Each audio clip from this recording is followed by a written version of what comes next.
बहुत समय पहले की बात है। एक प्राचीन राज्य में राजा भीमदेव राज्य करते थे। वे बड़े ही दयालु, न्यायप्रिय और धर्मनिष्ठ शासक थे। उनके राज्य में प्रजा बड़ी सुखी और संतुष्ट रहती थी।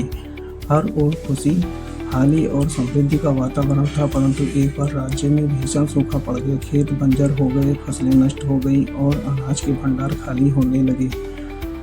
प्रजा भूख और प्यास से तड़पने लगी। यह देखकर राजा भीमदेव अत्यंत चिंतित हो उठे। उन्होंने तुरंत राजकोष के द्वार जनता के लिए खोल दिए। प्रजा को भोजन और धन बांटना जाने लगा, किंतु यह राहत कुछ ही दिनों की थी।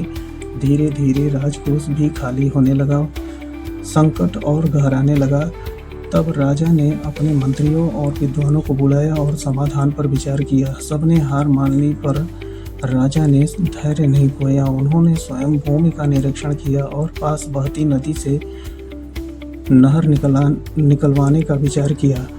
फिर क्या था, राजा स्वयं मजदूरों के साथ मिट्टी खोदने लगे। उनके परिश्रम को देखकर प्रजा का हृदय प्रफुल्लित हो उठा। हजारों लोग राजा के साथ इस कार्य में जुट गए।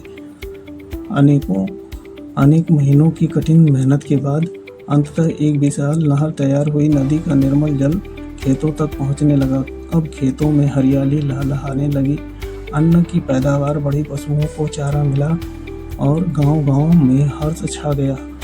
प्रजा भूख और चिंता से मुक्त हो कर पुनः समृद्ध हो गई। राजा भीमदेव का नाम इतिहास में अमर हो गया, क्योंकि उन्होंने कठिनाई के समय केवल धन नहीं बल्कि धैर्य, दूरदृष्टि और परिश्रम के बल पर अपनी प्रजा को नया जीवन दिया।